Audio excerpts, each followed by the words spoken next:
Good afternoon, everyone. This is a Salina City Commission meeting on November the 26th. Would the clerk please call the roll?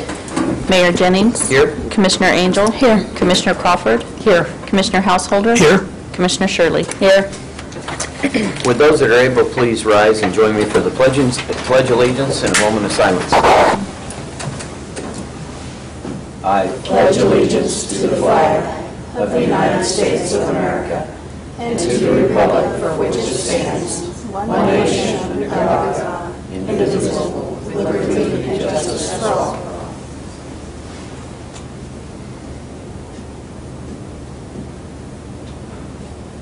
Thank you.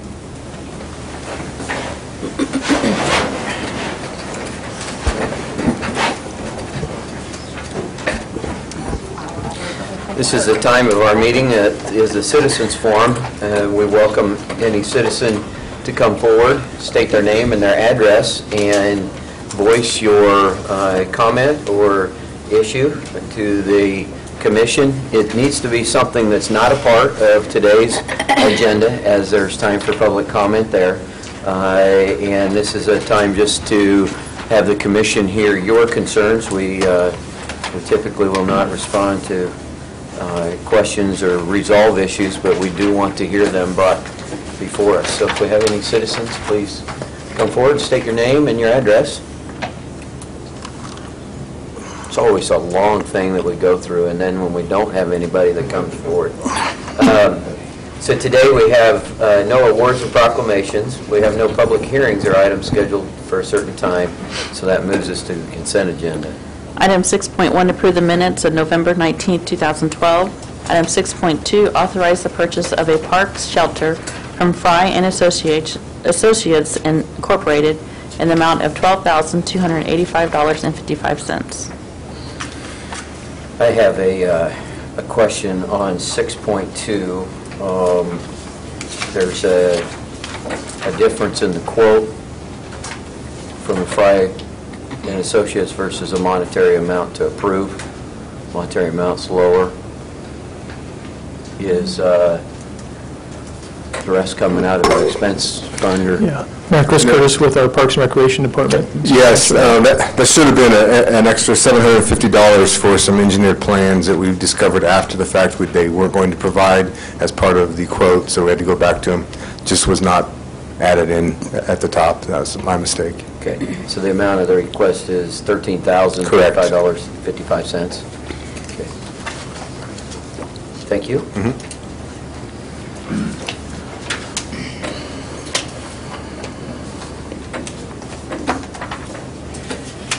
Is there any other questions on the consent agenda? I move we approve the consent agenda as is with the modification on 6.2 item for the $13,035.55, not the $12,285.55. Second.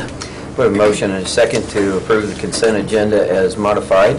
All those in favor? Aye. Those opposed? That motion carries 5-0. That moves us into development business. Item 7.1, first reading ordinance number 1010667, amending Chapter 42, Article 6, Division 10.2, pertaining to the public use district. Mr. Andrew. Thank you, Mayor and Commissioners. This is a zoning text amendment initiated by the Salina City Planning Commission. And back at the end of August, the Planning Commission initiated 14 individual applications to initiate a rezoning of 14 USD 305 school sites to the newly adopted public use zoning designation. As part of that application schedule, a public hearing date was set for October 2nd, 2012. There was notice of those applications published in the Journal. There were signs posted on each of the school sites, and notice was mailed to all owners within 200 feet of each school site. Attached to that mailed notice was an excerpt of the public use educational facilities subsection, which listed for the benefit of the receiving parties the permitted and conditional uses allowed in that sub-district. In reviewing that notice, staff determined that items 4, 5, and 6, which address signs, off-street parking, and accessory buildings, ended up in the conditional use section instead of the permitted use section where it lies in all the other ordinances. And by way of background, the Planning Commission identified 3 permitted uses that they wanted to have in that district and 5 conditional uses, and the language dealing with the accessory buildings, off-street parking, and signs is just boilerplate language that goes into each of the districts. And having identified that error, it was identified that it needed to be fixed through the corrective text amendment process, so that when the Planning Commission did consider and have a hearing on those rezoning requests, that the correct version of the ordinance was in place. So the Planning Commission initiated this correction action. The October 2nd public hearing did take place. There was some public input on the zoning changes, but the Planning Commission froze the process and continued the hearing to December 4th to allow this corrective action to take place. And so the corrective ordinance that you have in front of you does 2 things. It moves or shifts items 4, 5, and 6, which is accessory temporary uses, signs, and off-street parking and loading, from the conditional use list to the permitted use list. And then the effect of that would be that if a school was wanting to build a storage building or put up a sign or construct additional parking, that would be permitted just as it is in all the other zoning districts, including R1. So if you want to put a wing on your driveway at your residence, you don't need to get a conditional use permit because off-street parking is permitted. Or if you want to put up a storage building, it's not a conditional use. It's intended to be permitted. So this has the effect of moving those 3 items to the right section, and then it also involves a complete renumbering of the individual sections. There was only 3 sections available between 2 of our zoning districts, and the city clerk's office did a better job this round of making all those sections independently numbered, so if they ever have to be referred to or edited in the future, they each have their own standalone section. The Planning Commission reviewed this on November 6, 2012. Prior to that hearing, there was notice mailed of the corrective text amendment to the same group that received letters regarding the original rezoning, and to remind them of the December 4th hearing. But we did want to point out that when you're doing a text amendment, which is legislative and applies across the city, it's not a requirement that mail notice be sent to those individuals, but we felt that was best so that everyone would understand that December 4th was still an opportunity to speak on the rezoning item. So our recommendation would be to approve the attached zoning text amendment, which corrects the original text amendment to more accurately carry out the original intent and to properly number the districts or the individual sections for each of those items. So with that, I'd be open to any questions. Are there any questions of staff? Thank you, Mr. Rander. Do we have any public comment on this issue today? Seeing none, I bring it back to the commission for further discussion and action. Mayor, I move we adopt ordinance 12-10667 on first reading. Second. We have a motion and a second to approve ordinance number 12-10667 on first reading. All those in favor? Aye. Those opposed? That motion carried 5-0. That moves us into administration. Item 8.1, second reading ordinance number 10,666, vacating the west 70 feet of the 20 feet east-west utility easement located 520 feet north of Magnolia Road on Lot 1, Block 1 of the Magnolia Hills Addition. By way of background on this issue, the ordinance was first passed on first reading November 19th, and since that time we've received no comments. Is there any public comment today? Seeing none, I bring it back to the commission for action.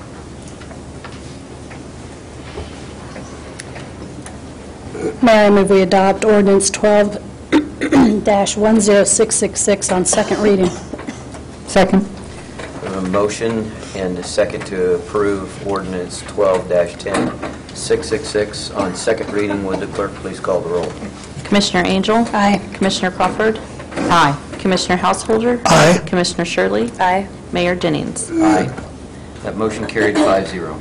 Item 8.2, resolution number 126947, approving an economic development grant offer and agreement.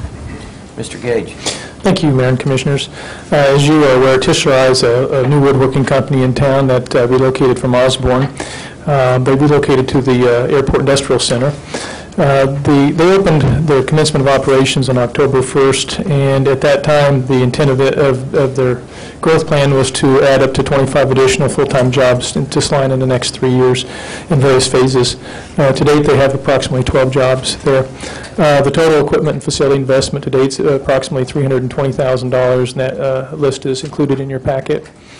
The equipment was required to facilitate the relocation. The Tishra has requested from the city an SCDIC grant incentive in the amount of $84,000 to assist with the accelerated equipment investment that they have. And you can see the equipment on that list that I just mentioned. The one thing I want to point out and be very clear about is that their commencement of operations was in advance of the time frame needed for us to prepare the SCDIC grant incentive request. I want to be sure that you understand that fully. But at the time of that, all the conversations that dealt with their transition also included conversations about an SCDIC type grant to help with the equipment costs. So that context was there at that time. But basically, the application got behind the opening of the doors.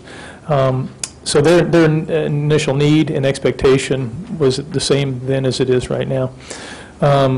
This aspect of the request, though, was not properly understood by your staff when the request and related materials were submitted to the SCDIC until the day prior to the meeting. So a lot of the information the SCDIC had was incorrect regarding the timeline. Everything else was accurate, but the timeline was inaccurate. So we clarified that with the SCDIC during the meeting, and the information has been updated for your consideration. We have an attached draft grant agreement that provides for airport authority inspection, verification of equipment, installation, and operation. The Tishra has up to 36 months from the execution of the incentive agreement to meet their employment commitment. And we handled employment a little bit differently here than we have in the past. Typically what we've done is, and most of these are fairly small, but typically it's a good faith efforts in a time frame, and then as they usually get up to, in phases up to a certain employment, you'll pay a certain amount of the grant based on the number of jobs that were added. So, for example, if it's 3 years and it's 100 jobs in year one, they may add 33 jobs, therefore a third of the grant funds would be dispersed, something like that. In this case, though, the grant is to assist in the offsetting of the equipment costs, so the monies are requested on the front end. So what we've done is we've said, well, that's fine with the grant agreement, but what happens is that we'll look at employment over the 3 years with the 4 highest consecutive quarters. Because there's some aspect there of retention, and we felt it's not a lot, but there's some, and it's more than we've ever had. Quite honestly, this takes us a step forward in a way that we haven't had before. So it does have some aspect of retention in there. So we use that in the 4 highest quarters, or 1 year in a row. Whatever that highest level is will determine whether or not they would have to reimburse the city back some of the grant funds, because, again, the request is for those to be forwarded immediately to offset the equipment costs. So, for example, if they had the full 25 in the 4 highest quarters, that meets 100%. That's fine. Nothing's owed back to the city. If they only had, I'm going to say 12.5 to get me to 50%, but 12, roughly, they would have to provide just over 50% back to the city at that time. So we did include that in, and as I mentioned, that's a little different approach, but it seems to be one that we think is very realistic, both for the applicant and also for us to administer. Talking more about the jobs, the average wage for the proposed jobs is to be approximately $15 per hour, and the positions include benefits. This is sufficient to qualify for what the state of Kansas calls their peak incentive. And you've got a lot of folks, your staff and county staff and a lot of others in the community talking about an updated strategic plan for economic development that will be brought to you here hopefully in a couple of months to talk about. And one of the things that keeps coming out of that is a focus on quality jobs. And quality, and we're even talking about premier, which would be the highest paid, best benefits type of thing. The key to knowing that is to know that these jobs do meet what we would consider to be quality jobs because of the wage rate and the benefits. So you have good jobs here. Excluding the potential overtime, the annual payroll investment's about $780,000 a year when they're at full staffing, just to get an idea of that.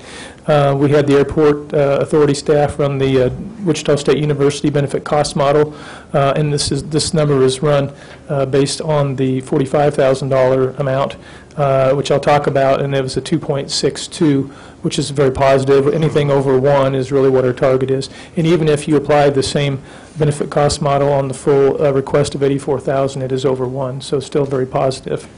It's important to know that. From a fiscal perspective, the funding for this would come out of the economic development allocation of the special sales tax, which is where all the grant incentives come from. The funding source currently has a balance of just over $202,000. You may recall we've had a couple of pretty large incentives recently with Phillips Lighting and Exide Battery. And prior to that, we had a pretty good balance. The annual revenue from this source is roughly about $320,000 per year, to give you an idea how the cash flows in that. And I would like to say on behalf of the SCDIC committee members that were at the meeting, they did vocalize, and I think we're in had general consensus that if we're going to be successful in the future, that pot isn't large enough for us. But obviously the difficult part of that is, where does it come from?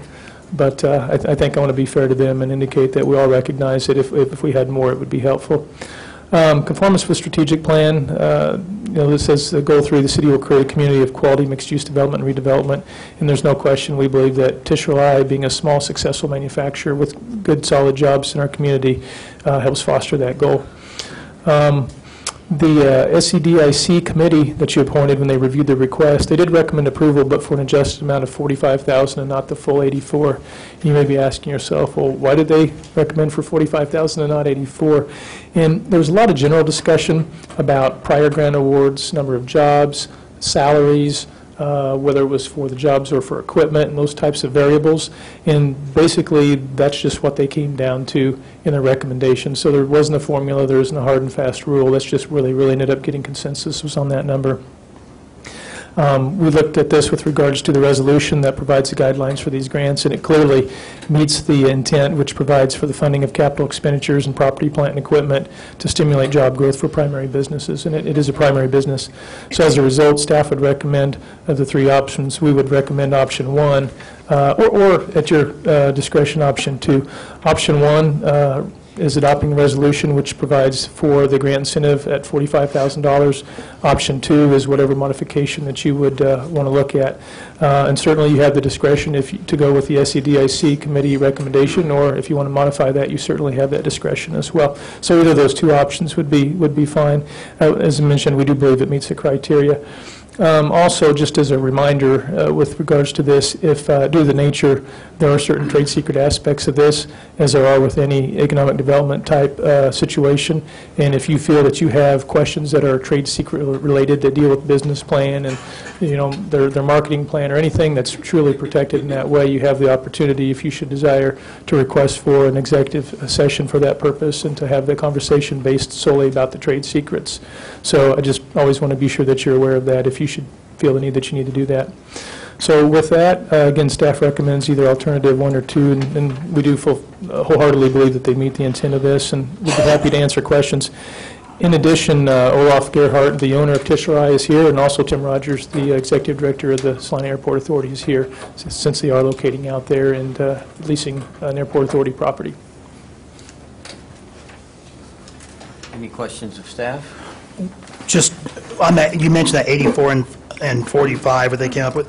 Was there, did those was there any process how they arrived at those numbers? Was there any, I was trying to look for any math through this thing that came up with where that initial 84,000 came from, and then where it was reduced to 45. My concern is what are we maybe losing here and missing out on in that difference? Or they did have quite a bit of conversation about how much has the cost per job or incentive per job varied in the past, and it's varied from, I think we indicated about from 1,500 to I think about 1,500 on a low amount per job, upwards of over 10,000 per job in the $15,000 range or higher per job. So there really isn't a hard, fast rule, and a lot of times it's because while we try to look at the amount per job, we're really trying to figure out what the gap and need is and see if it's reasonable to fill that. So there's not a lot of consistency there, but in their discussion, they talked a lot about that. And I think the other thing might have been somewhat of a concern of saying, well, we don't have a lot of money in the pot. If we have something later, what are we going to do? We get $320,000 a year. I think some of that worked into the conversation, and I'd be happy to, Tim might have a different perspective or be able to bring in something I missed as well, because he attended that meeting.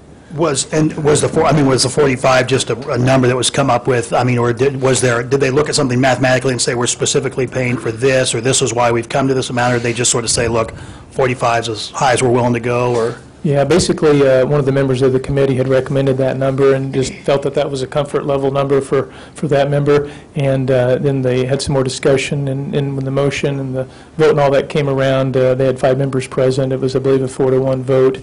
A little bit of awkward as far as the voting, but nonetheless, it ended up being a 4-to-1 vote. So, you know, it was a fairly strong vote, but as you know, as I mentioned, anytime you have a vote, it's not unanimous. You oftentimes have folks who have another perspective. So there were some various perspectives thrown out on that.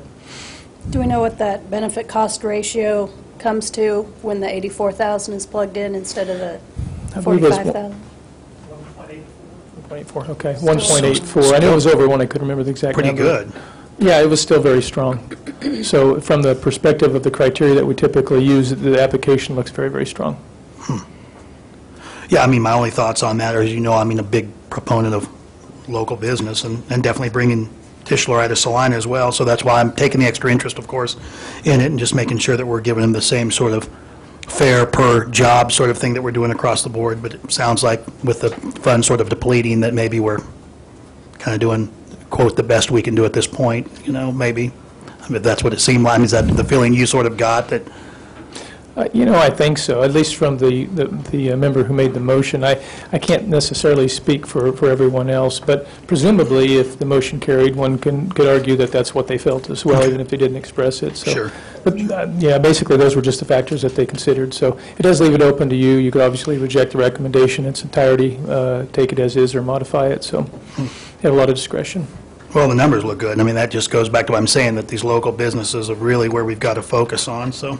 Well, and I think, too, this opportunity is a little bit different than some. For example, the last 2 that you've looked at are Phillips and Exide, very, very good companies in the community, but larger companies. And we've always wanted to try to emphasize growth of smaller companies, and right now we're talking currently 12 jobs. It's a pretty small manufacturing company that has growth potential. So I think there's a lot of opportunity here to work with a solid, what I believe to be a very solid company who has a nice niche, a good business plan, and can grow their company in the future and do some good things with it. For sure. Any other questions? Do you have any public comment on this? Seeing none, I'd bring it back to the commission for further discussion and action. Mayor, I move we approve Resolution 12-6947, approving an economic development grant offer and agreement from Tischler Fine Woodworking, and welcome to Salina. Second. We have a motion and a second to approve resolution number 12-6947. All those in favor? Aye. Those opposed? That motion carries 5-0. Item 8.3, ordinance number 10,659, repealing ordinance number 10,639, which was titled an ordinance amending Chapter 13 of the Salina Code pertaining to equal opportunity and affirmative action and repealing existing Chapter 13, passed by the governing body of Salina, Kansas on May 12, 2012, to be effective on June 4, 2012. Mr. Bingston. Thank you, Mayor and Commissioners. As noted on your memorandum, this is strictly a report item, and no action is necessary on your part. I do apologize for that not translating over to the agenda itself and any confusion that may have caused. But the situation is, as you know, at the November 6th special election that was held in conjunction with the general election on that same date, there was a referendum question relating to an ordinance proposed through the initiative and referendum statute that put before the voters the question of whether to adopt an ordinance that repealed your prior amendment of Chapter 13. And as you're aware, we knew at least from early indications that that had prevailed. On November 19, County Election Officer Don Merriman formally advised the city clerk by certifying the results of that election. As a result, and pursuant to state statute, that ordinance becomes an ordinance of the city. With the certification of the vote, that is what prompted us placing on your agenda this informational item so that the ordinance could then be assigned a number and formally become a record of the city as an ordinance enacted through that initiative and referendum process. That also enables then the clerk's office to do the recodification work necessary to implement the ordinance as approved. With your item, you will see that there is an ordinance that will be of record. It does have a number assigned. It does not provide for your signature. It simply has a closing notation that explains for the record how it was that it was enacted and that it is a valid ordinance of the city as a result of that election process. I'd be happy to answer any questions if anyone has questions. Any questions of Mr. Bingston? Thank you, Mr. Bingston. While somebody's preparing up a executive session for legal and personnel,